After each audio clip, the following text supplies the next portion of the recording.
Welcome to Darkwatch Stories, where we bring to life the chills, the shadows, and the mysteries that linger in the dark. If you enjoy spine-tingling stories and want to support the journey into the unknown, don't forget to like, subscribe, and share. Now, sit back, dim the lights, and let's step into tonight's story. My name's Adam. People call me a consulting detective, but it's really just cleaning up the kind of mess no one wants the cops to see. Missing husbands, dead pets, strange smells that shouldn't exist. My office hides in the bones of a failed Chinese restaurant down Harmon Alley, tucked between laundromats and a donut shop that's never got donuts. It's not much, but in this city, every secret eventually finds its way to my door, and I'm paid to open it. There's no sign out front, never needed one. If you don't already know where to look, you're not supposed to. Inside, the air smells like burnt coffee and old paper. 2 desks fill the room. Mine's solid oak carved with scars that aren't mine. And Clive's, my so-called assistant, the same genius who once tried to microwave a case file. The walls, peeling paint, yellowed headlines, and ghosts of cases we'd rather forget. It's messy, but it's ours. The walls tell more stories than I ever could. Maps drawn by mildew, water stains shaped like South America. Every scrap of space is nailed with memories, missing posters, old headlines, crime photos, notes that used to mean something. Even the bathroom's part of the investigation plastered with sticky reminders. One reads, "Don't trust the goblin with the orange shoes." No one remembers who wrote it, but I keep it there just in case they were right. I once trusted a goblin with orange shoes, earned a scar on my back for that mistake. Down the hall sits what used to be a kitchen, back when this dump still dreamed of passing inspection. Now it's our case file graveyard boxes stacked to the ceiling, dust thick as regret. Clive swears half the books are rare occult tomes. Maybe he's right. Or maybe they're just bad horror novels pretending to matter. Either way, they gather dust the same. Most of those books are cheap horror paperbacks with their covers torn off, but they gather dust like old ghosts just the same. Coffee mugs litter every room, none of them clean, some growing new species of life.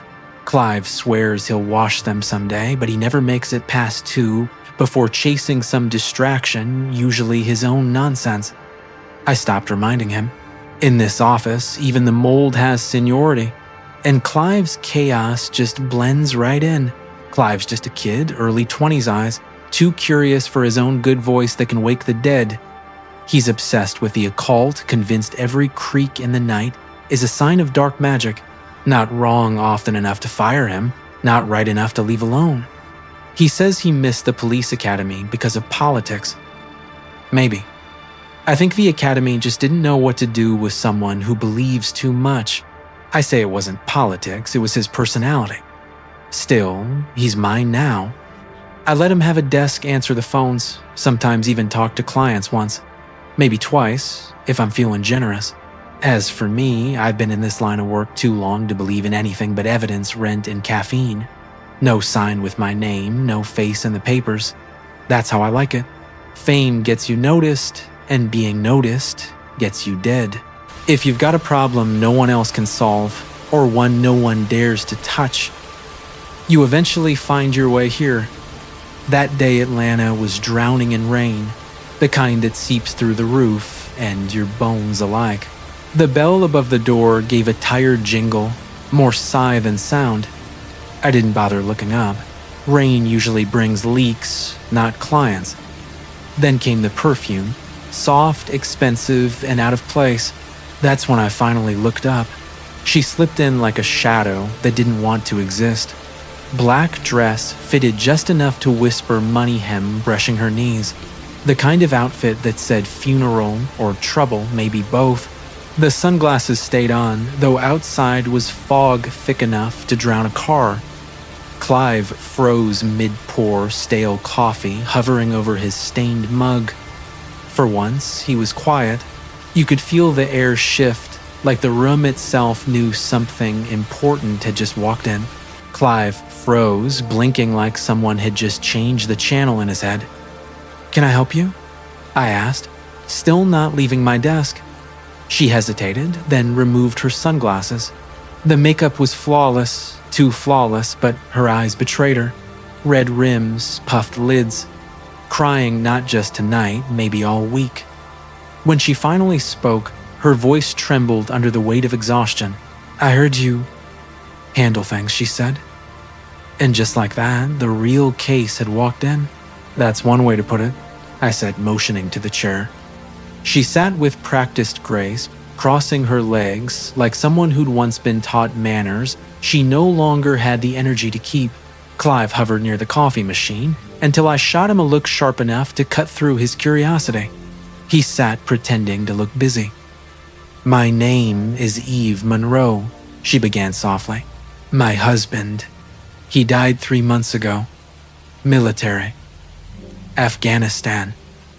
I was told you might have expertise. In what, dead husbands or living problems?" I asked. She didn't even blink. "Both." I leaned back, folding my hands, letting her words settle. "Go on." She shifted in her seat, the kind of movement people make when the truth starts to hurt. "It started small," she said. "Lights flickering, remotes vanishing, things breaking for no reason. I thought it was just the house. It's old, tired, like everything else left behind after someone dies. Probably built before half of Atlanta had running water," she said with a hollow laugh. But then the lights on the second floor went out and never came back on. Her gaze fixed on the edge of my desk, fingers tightening around her purse. "I think there's something in that house. Something evil. A demon." I let the word hang untouched and leaned forward. "Let's stay with the facts," I said. "Tell me about the second floor lights." Her eyes narrowed, sharp as glass. "Yes. All of them went out last month. I just paid the bill. The city said there was no issue. So I called an electrician. He said everything was fine, like someone had cut the power on purpose. The room went quiet, except for the hum of the old ceiling fan."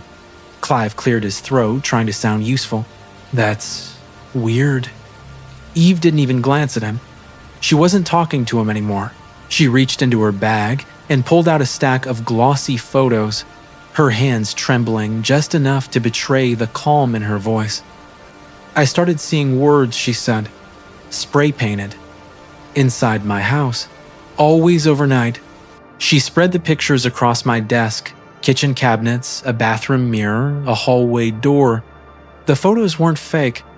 I could tell by the grain, the cheap ink bleeding through paper. Whatever this was, it wasn't a prank. It felt personal. "Out. No. Leave." The words bled through the photos like warnings. I kept my face neutral. "Anyone else live with you?" I asked. "My son," she said softly. "Jason. 14. I thought maybe he was acting out angry after losing his father. We fought. I accused him." Her voice cracked, the confession catching in her throat. "He cried. Said it wasn't him. Swore on his father's grave. The kind of promise a child shouldn't have to make."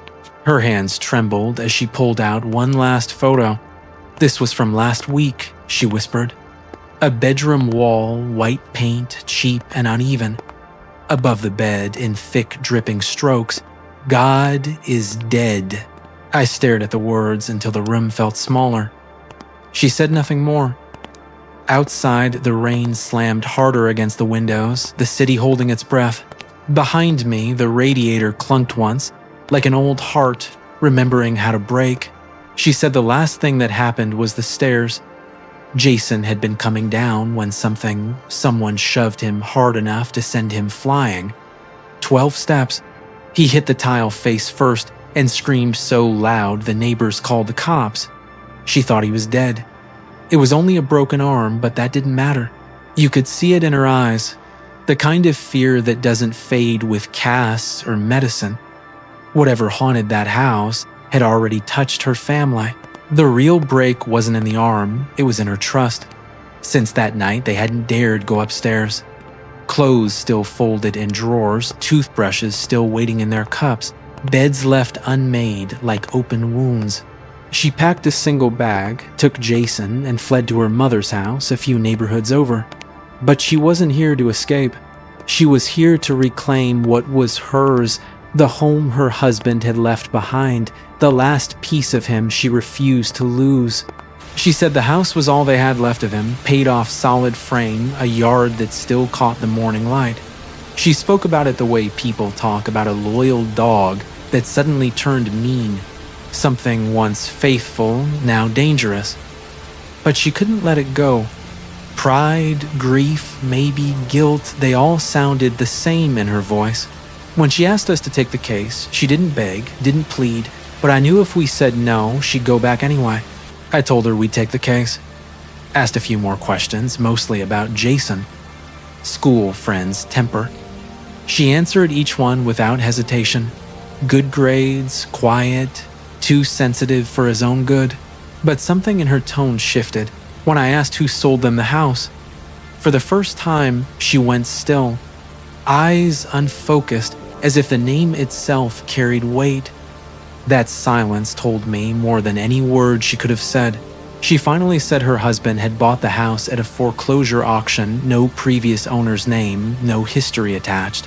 We talked a bit longer, circling the same details, until I knew I'd squeezed everything useful from her story. She stood to leave, polite but drained. That's when I noticed it. A small silver cross dangling from a thin chain clutched tightly in her gloved hand. Faith, fear, or habit, I couldn't tell. But it gleamed like a quiet plea. I hadn't noticed the cross before. Maybe she'd kept it hidden, or maybe I just hadn't been looking. As she stood, I met her eyes once more. "The Lord is near to the brokenhearted," I said quietly.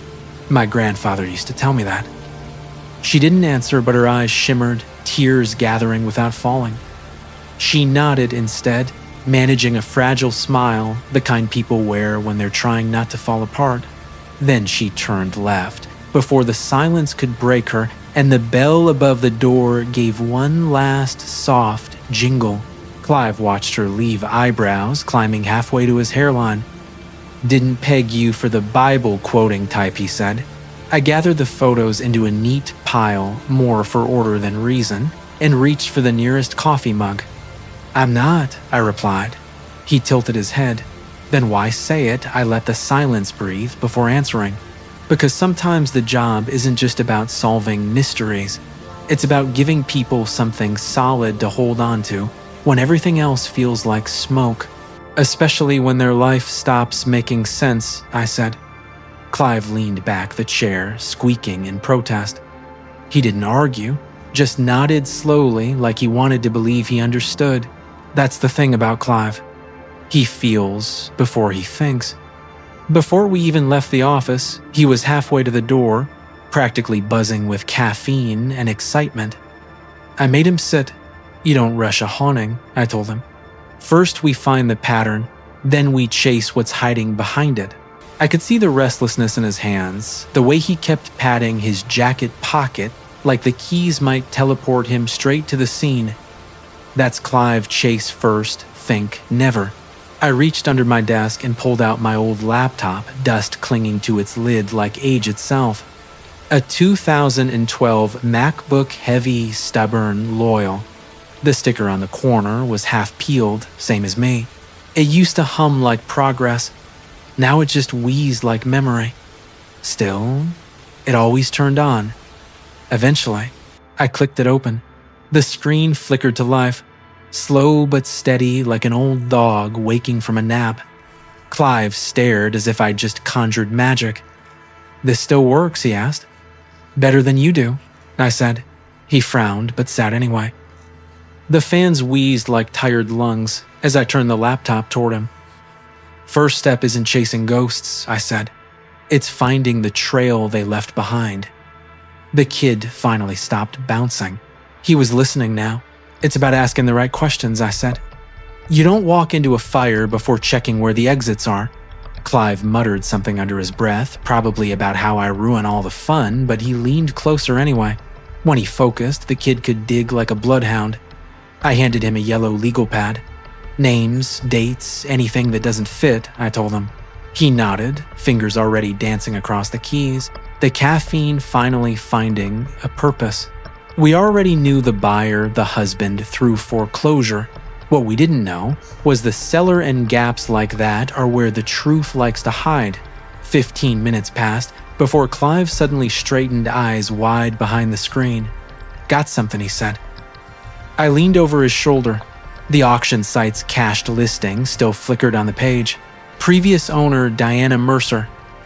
The name meant nothing yet, but something in the way it sat there made my gut tighten. The name meant nothing to me, but Clive was already falling headfirst into the rabbit hole. Within minutes, he was digging through old newspaper scans, the kind buried in forgotten corners of the internet. Nothing official, just faded blogs and digitized clippings from neighborhood papers that probably died before Clive was born, dusty pixels and ghost headlines. But then something caught his eye. The first thing that popped up wasn't a person. It was an address. The same one. The address showed up in half a dozen old neighborhood reports, each one stranger than the last. Missing pets. Kids swearing they saw a woman in the upstairs window when the house was empty. Locals had a name for it. The Witch House. Atlanta's own ghost story, recycled for every generation. But as we scrolled through the clippings, something changed. The language got colder, more specific. It stopped sounding like gossip and started feeling like evidence. Then the trail went cold. Every article stopped the same year 10 years back. That's when the reports of the owner's death began to surface. It never made the front page, but the details were too strange to ignore. One neighborhood piece said it started with a smell. Not gas, not mold. Something heavier, fouler, like rot that didn't belong to anything living. The kind of stench that seeps under doors and makes you check your own pulse.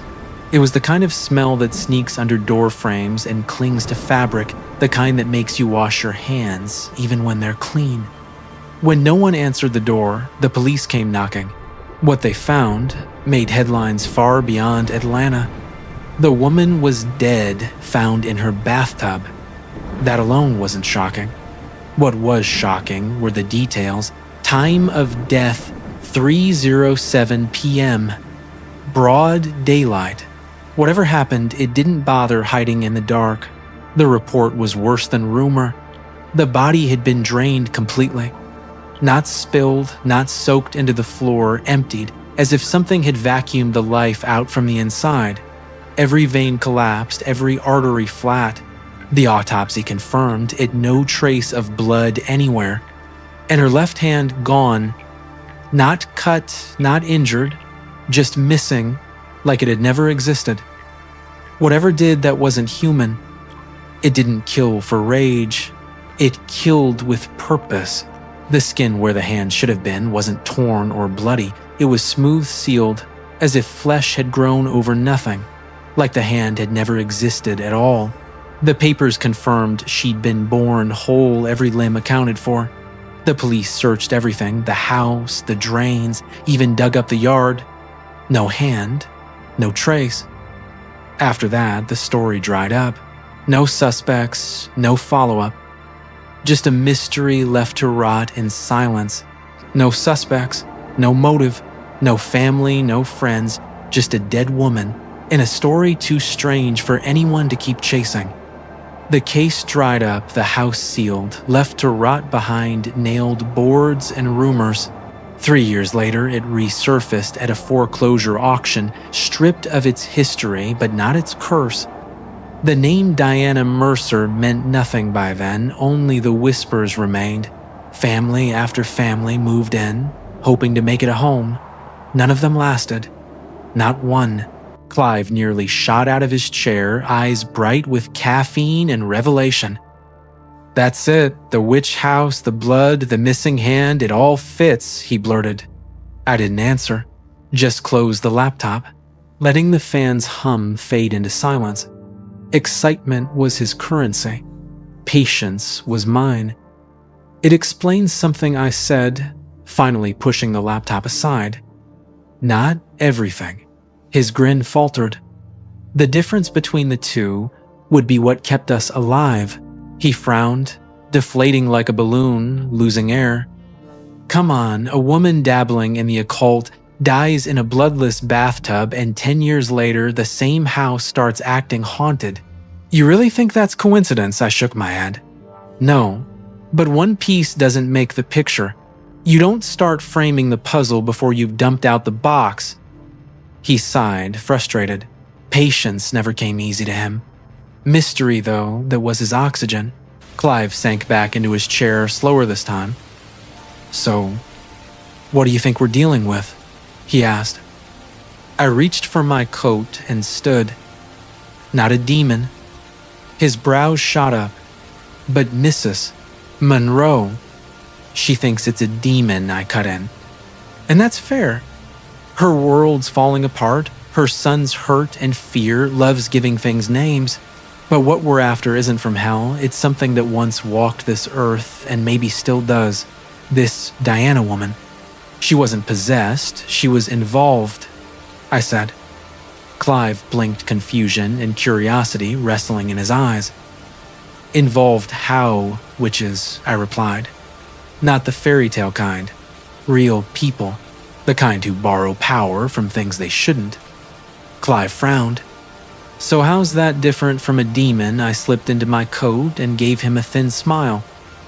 If it were a demon, we'd be calling the Vatican. So for your sake, hope it's not. He didn't answer, just grabbed his coat, still chewing on the word witch. I shut the laptop, slipped my notebook into my pocket, and headed for the door. Come on, I said. Time to see what's left of the witch house. Outside daylight didn't do the Monroe place any favors. The paint peeled like old skin. The porch sagged under its own weight. And even the air around it felt tired, like the house was holding its breath, waiting for us. The Monroe house looked even worse in daylight. The paint had peeled from the siding, like the place had given up trying to hold itself together. The porch sagged, as if the weight of its own secrets was too heavy to bear. No curtains, no movement, just the hollow stare of windows that hadn't seen life in years. When we stepped inside, the smell hit first, wax and mothballs, thick and stale, clinging to the back of the throat. Melted candle wax streaked the walls, and furniture hardened in long, uneven trails. Dozens of half-burned candles sat like quiet witnesses on every surface. There were all kinds of candles, fat pillars, cheap tea lights, thick ones melted into old jars. I counted 5 just on the kitchen counter. It fit Mrs. Monroe's story. The upstairs power had died weeks ago. If the breaker didn't fix it, and the city wasn't to blame, they must have resorted to wax and flame. But this wasn't desperation, it was ritual. Each candle felt deliberately placed, like someone trying to push the darkness back 1 inch at a time. Looking around, it was clear they hadn't just lit the house for light. They'd done it to keep something else away. Clive drifted down the hallway and stopped in front of a massive grandfather clock. Old, heavy, coated in dust, thick enough to write in. Hey, look at this, he said quietly. The hands were frozen. 307. He didn't speak again, just turned and walked into the kitchen. The wall clock there told the same story, 307, perfectly still. Not a second off. The air felt heavier, like the moment itself was trapped in the walls. Time had stopped the day she died, and somehow the house never let it start again. That's when I said it out loud. Same time Mercer died. The coroner's report flashed in my head, 3:07 p.m., 10 years ago, middle of the afternoon. Found drained in her bathtub. Every clock in this house had stopped at that exact minute, frozen in her final breath. We moved from room to room. Each one looked abandoned, mid-escape boxes half open, clothes tossed, but never packed, a life interrupted. It felt like the whole house had been holding its breath ever since, waiting for someone foolish enough to breathe again. A suitcase sat abandoned in the hallway, zipper half open like someone left in a hurry and never came back. In the living room, A toy train lay mid-track, one plastic rail snapped clean through. Upstairs, the master bedroom waited. Laundry still folded in a basket untouched for years. It wasn't just a house frozen in time. It was a life paused mid-motion, waiting for the next breath. A blanket lay crumpled on the carpet near the wall. Someone had slept there too, afraid to go upstairs. The first floor was small, offering no real answers, just silence and shadows. So we climbed. The stairs groaned beneath our weight each step, a warning the house seemed to whisper. The air grew heavier, with every foot higher, thick with dust and old candle wax. Most of the doors stood open, lifeless and still. Only one remained closed the door at the end of the hall, the master bedroom. I pushed the door open, and the smell hit first, dust wax and something colder. Then I saw it. Black spray paint scrawled across the wall above the bed in jagged, angry strokes. God is dead. The words bled into the drywall like they were still wet. Clive reached into his jacket, pulling out a folded sheet of paper. He opened it carefully, holding it up to the wall. The photo, Mrs. Monroe had shown us it was a perfect match. It was the same shot, the same message, even the same drip of black paint trailing from the D. A perfect match. Clive stared between the photo and the wall for a long moment, his brain catching up to what his eyes already knew. "That's from a philosopher," he murmured. "I remember it from college. I can't recall the name." His voice sounded smaller now, like he just realized the quote wasn't meant for study, it was a warning. So why here? Why that quote? Why would whatever's haunting this place choose those words? Clive asked. I shrugged. "Fear," I said. "It's the best fuel there is." He stared at the wall a moment longer, then folded the photo and tucked it back into his pocket. I could see the questions forming behind his eyes, stacking faster than he could ask them. I didn't give him the chance. Instead, I stepped deeper into the room. The carpet was pressed flat, showing where the bed had once been dragged aside. A dresser leaned crooked against the wall, one drawer gaping open shirts, spilling out like someone had left mid-panic. I brushed my hand along the nightstand. Dust clung thick to my fingers. The kind of dust that meant no one had touched this place in months. Then I saw it near the far wall. The floorboards didn't line up quite right. Something was off. The floor wasn't warped, just marked faint scuffs running against the grain, too fresh to belong to the rest of the room's decay. The kind of scratches left when something heavy had been dragged, slow and deliberate. I crouched, running my hand along the baseboard. That's when I felt it, a faint draft brushing my fingers like a whisper from inside the wall. At first I dismissed it. Then I saw it, a thin seam barely visible, breaking the perfect line of wallpaper. Something was hidden there. I followed the seam with my eyes, running straight from the floor to the ceiling, hidden behind a dresser tilted to one side. "Clive," I called. He turned, still clutching the folded photo. I nodded toward the wall. Together we gripped the dresser and pushed. It groaned against the wood, the sound sharp in the still air, but it slid easier than I expected. Behind it, the wallpaper changed, older, yellowed, and hiding something the house didn't want found. The wallpaper was older, underneath two patterns layered over time, one hiding the other. The outer sheet curled at the corner, begging to be pulled. I grabbed it and peeled it away, long strips tearing free like dead skin. Behind it was a narrow wooden door, barely the size of a crawlspace hatch. No knob, only a rusted latch keeping it closed. I didn't like how low it sat. Whatever it was, it hadn't been part of the original house. It was added later that much was clear someone had built it because they needed to. Clive leaned closer, squinting. "Think it's a closet?" "Not that kind," I said. "Keep your flashlight steady." We unlatched the rusted hook and pulled. The door groaned open, hinges protesting the years.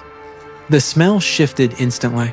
Old wax mixed with something metallic, faint but sharp like iron. soaked into wood. Clive's flashlight sliced through the dark, and what it revealed didn't belong here. Inside was a cramped space barely tall enough to stand in. The walls were blackened near the ceiling, scarred by years of candle smoke. Rings of melted wax stained the floor surrounding burn marks, shaped into strange symbols I couldn't recognize. The air was thick, heavy with something old. In the center lay a dark, uneven stain, brownish red soaked deep into the boards. It looked like someone had once lain there, arms spread wide, body offered to something unseen. Clive stepped in behind me, his breath catching when he saw the stain. "Well," he whispered, "looks like we just found Diana's secret occult room." I gave a single nod. "Yeah, we did." He stayed by the doorway, methodical for once, circling the wax symbols with his phone's flashlight. The shutter clicked softly as he documented every mark, every burn, every trace of madness carved into the floor. For once the kid wasn't joking. He was listening to the house. I left Clive to his work and stepped back into the bedroom. Something itched at the edge of my thoughts, refusing to fade. Then I felt it again. A faint draft brushing against my ankle, steady and cold, rising from the floorboards. In a house sealed this tight, that shouldn't have been possible. I froze, letting the air guide me. The whisper of wind wasn't random, it was coming from somewhere below. I crouched down, eyes tracing the baseboards. Just below the wall, faint marks curved across the floorboards, fresh scrapes too deliberate to be random. Something heavy had been dragged here recently. I followed the trail, the faint grooves leading out of the bedroom and into the hall. Each step deepened my unease. The scratches didn't stop. They ran down the stairs across the living room and straight toward the back door. Whatever had been moved hadn't vanished. It had been taken somewhere else. Outside, the breeze hit stronger, carrying that same chill I'd felt inside, sharp and metallic, like the house exhaled through its cracks. It led me to the side of the property where a crawlspace hatch hid beneath a tangle of dry weeds and debris. The latch was rusty but loose, recently opened. I crouched down, flashlight in hand, and peered inside. At first glance, it was all ordinary loose soil, warped boards, strips of sagging insulation. But beneath that quiet decay, something waited. Then the light caught something deeper inside, a pale shape that didn't belong to dirt or wood. I muttered a curse under my breath, rolled up my sleeves, slipped off my coat and tie, and crawled in. The space was tight, the ceiling so low I had to hunch to move. Dry earth pressed against my palms, uneven and cold. Every shuffle forward stirred up dust, and with it came the quiet certainty I wasn't alone down here. As I crawled deeper, a few rats darted past, their squeaks echoing into the dark before fading away. I didn't stop. The air grew thicker with every inch forward, and the smell hit harder, like spoiled meat left baking in the sun.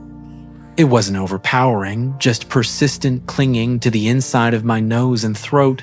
The crawl space narrowed near the end, and that's where I finally saw it, the pale shape I'd glimpsed from the entrance.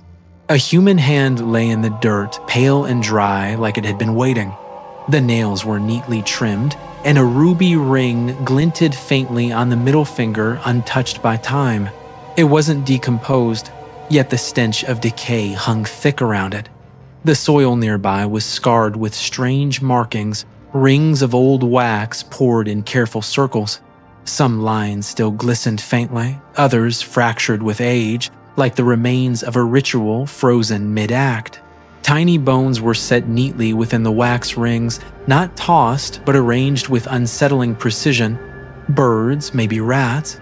Some picked clean, others still clinging to scraps of fur. Behind the hand stood a small altar built from stacked stones blackened by candle flame. The top was dark-crusted, where dried blood had seeped in and hardened. Every detail screamed ritual. This wasn't just a grave, it was an offering, one that had never truly ended. The source of the blood was obvious, a chicken throat-slit body laid across the stones like a final gift. It was fresh, far too fresh. Between the cracks of the altar, Polaroid photos were wedged in place. Most showed ritual scenes, shadowed rooms, open books, hands lifted mid-chant. Some faces were blurred by motion or age, but one was crystal clear. Staring back from the center of the group was Diana Mercer, smiling like she'd never left. Her face beamed in the photo, joyful, almost ecstatic, like she was proud of what she'd done. The realization hit hard. This wasn't something the police had missed. It wasn't a forgotten grave. The hand had been placed here intentionally, either by Diana herself or by someone who carried on her work. Preserved, perfectly surrounded by symbols and bones, it wasn't just part of a ritual, it was the heart of one that had never been stopped. The witch hadn't simply died in that house, she'd anchored herself to it. Like others of her kind, Diana left behind more than a body. She left a fragment of her will. That was the key. It explained everything.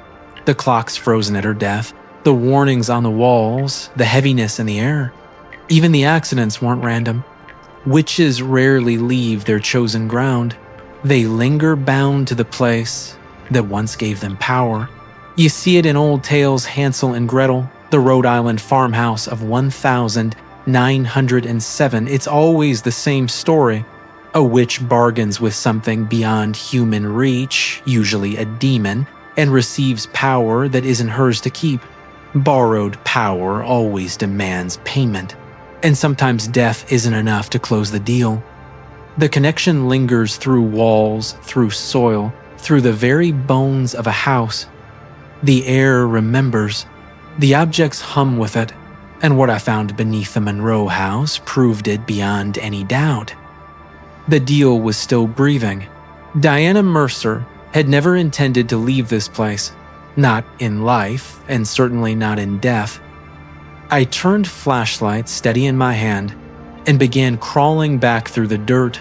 The truth had been under our feet all along, buried with her hand and her curse. Now I finally knew how to end it.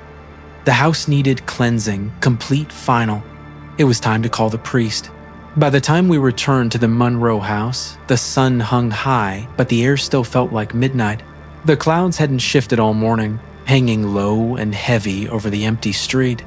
The house looked unchanged from the outside, but I knew what slept beneath it now and what had to be done. This time, Clive and I didn't come alone. I'd called in Father Daniel, an old friend, and the only man I trusted with work like this. He wasn't one for sermons or theatrics, just faith, quiet hands, and the kind of courage that doesn't ask questions. Father Daniel spoke little, his calm enough to steady the air around him. He carried a small weathered bag holy water, a cracked crucifix, and a Bible patched together with tape and faith. He didn't ask questions. He never did when I called. On the porch, I laid out the plan. Each of us would take a section of the house. Every corner needed to be sealed, every remnant cut off. Whatever lived here, we were going to end it. Father Daniel would take the house walking room to room with his prayer and holy water blessing every threshold and corner. Clive's job was upstairs to erase the past, scraping away the wax circles and burning whatever Diana had left behind. As for me, I was heading under. The hand had to be buried, sealed and silenced for good. We all nodded, no words needed. Then we went in.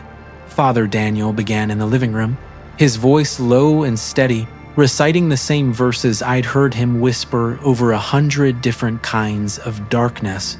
I watched Father Daniel for a moment, his quiet prayer echoing through the walls before heading out back toward the crawlspace. The hatch groaned as I pulled it open, releasing that same cold draft that seemed to breathe from below. Kneeling, I gripped the flashlight in one hand and a small wooden box in the other, salt packed tight inside.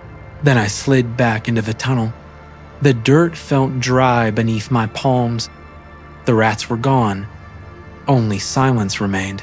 The crawl felt longer this time, as if the house itself knew why I'd come back to end what it started. I reached the altar, the bones, the melted wax, all untouched waiting. I pushed the stones aside and dug a shallow pit in the dirt. The wax crumbled beneath my hands, flaking like old paint. Carefully, I unwrapped the linen and placed Diana's severed hand inside the box, covering it with a thick layer of salt. A quiet, final burial. I filled the hole, then spread salt across the rest of the chamber, layer upon layer, until the ground gleamed pale in the flashlight's beam. Every trace of wax, every bone gone. When it was done, I sat back, hands on my knees, breathing slow. The air felt lighter, cleaner. I stared at the ground one last time. "That's enough now," I whispered. For a moment, silence. Then the house shifted, wood groaning softly, as if it had heard me. It began as a faint rumble beneath me, a pulse deep in the earth that grew into a violent shake. Dust rained down from the beams, the ground trembling like it was breathing its last. I pressed my hands to the dirt, steadying myself, as the world gave a sharp, splintering crack. Wood groaned, glass shattered somewhere. Above it was as if the house screamed once, then fell silent. And just like that, the storm ended. Silence fell heavy absolute.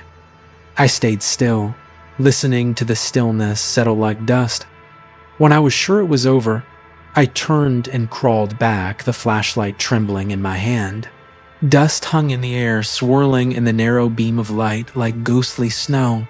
At the entrance, I pulled myself out, lungs burning, the wooden box still clutched to my chest. Outside, the wind had risen just enough to stir the trees, whispering of something finally laid to rest. From where I stood, the house looked like it had finally breathed, windows blown, outward glass scattered like crystal rain across the porch and street. Each jagged edge caught the light glittering with quiet violence. I stepped carefully through the front door, boots crunching over the wreckage. The living room was a storm of shattered glass. In the center stood Father Daniel still, and calm, his old Bible clutched tight in both hands, pages trembling in the ghost of the wind. A dark, wet streak marked the wall where holy water had splashed and run down. Father Daniel met my eyes and gave a small knowing nod.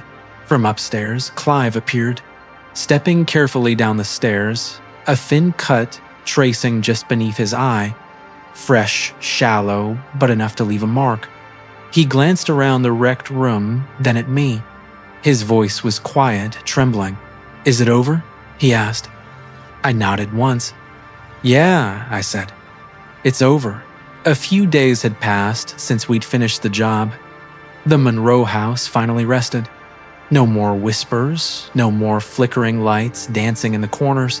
The words on the walls were gone, scrubbed clean, and though the second floor still needed work and every window was boarded shut, the silence inside felt different now, peaceful. For the first time in years, the place wasn't holding its breath. It wasn't haunted anymore. It was just a house again. A few days later, Mrs. Monroe called, her voice steadier than before, asking if she could stop by the office. I told her she was welcome anytime. When she arrived, it was in the same black dress, though it seemed lighter somehow, like the weight had lifted off her shoulders. She stood taller now, no makeup, no sunglasses. Her face looked human again, tired but calm. Clive opened the door, smiling awkwardly, as if seeing someone return from a long winter. She sat quietly across from me, her hands clasped tightly in her lap, waiting. I told her everything, the truth she deserved. The house hadn't been haunted by ghosts, at least not the kind from bedtime stories. Diana Mercer, its previous owner, had been no victim. She was a practitioner of the occult. Her power wasn't a gift, but a bargain, one that always leaves something behind. Deals like that never die easily. They linger, waiting to be fed.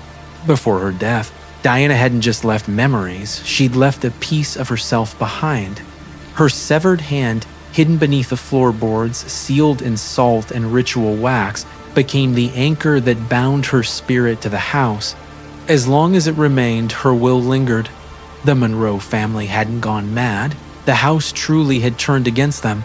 Clive spoke next, his tone steady, explaining how we found the altar and erased every trace of her work. Clive described the ritual room upstairs, the strange symbols, the melted wax circles, the small bones scattered like offerings. He told her how we cleansed each space, every corner stripped of its darkness until nothing remained. Mrs. Monroe kept her gaze, lowered hands trembling slightly in her lap. She never interrupted, only listened. When I finished, she finally looked up, eyes shining with tears she refused to let fall. Her voice quivered softly as she whispered, "Thank you." She stood slowly, composure returning like armor. Reaching into her purse, she pulled out a thick envelope and set it gently on the desk between us, payment, gratitude, closure, all wrapped in paper. Without another word, she turned and walked out, disappearing into the narrow alley and the restless hum of the city beyond. Clive leaned back against his desk, watching her go until the door clicked shut, the sound echoing through the quiet office like an ending. Clive's voice broke, the quiet, thoughtful, and edged with unease. "You mentioned the chicken. Fresh, right?" I nodded again. He crossed his arms, eyes fixed on the floorboards like the answers might crawl out from between them. "But Diana's been dead a decade," he muttered. "She couldn't have done it." So someone else was keeping the ritual alive. The silence that followed was heavier than before because he was right. Something or someone had been tending the witch's fire. Clive's words lingered in the air, and I let them hang there for a moment before replying. "Exactly," I said. "It wasn't random. That chicken wasn't some coincidence, it was an offering." I leaned back, piecing it together aloud. Someone else knew about Diana's ritual. Maybe part of her coven, maybe just someone who found her notes later. Either way, they kept feeding it. The ritual didn't die on its own. Someone made sure it stayed alive. Someone had carried on Diana's work, feeding her spell long after she was gone. Without those sacrifices, it would have faded years ago. Clive's expression tightened. He didn't like where this was going. "So, they're still out there?" he asked quietly. I met his gaze and shook my head. "Maybe. But it doesn't matter now. We broke the link. Without the hand, without the altar, there's nothing left to bind or feed. Whatever power was here, it's gone. Whoever they were, they don't have power anymore," I said, closing the file. Clive nodded, slow and uneasy, the kind of acceptance that comes without comfort. Outside, Atlanta's rain kept its rhythm, tapping the windows like a clock that refused to stop. Clive filled his chipped mug with another round of burnt coffee. The thick envelope from Mrs. Monroe rested in the drawer, still sealed proof that sometimes the job ends before the questions do. They say every city has its ghost. Some haunt houses, others haunt hearts. The Monroe witch case was just one more story in a long list of things that refused to stay buried. As the rain softened outside, I finished my coffee and glanced at the empty chair across from me. Sooner or later, someone would fill it again, bringing another secret wrapped in fear. That's the job. The city never sleeps. And neither do we. Thank you for listening to Darkwatch Stories. If this story gave you chills, make sure to like, subscribe, and share so we can keep bringing you more. Until next time, stay safe and stay aware of what might be watching in the dark.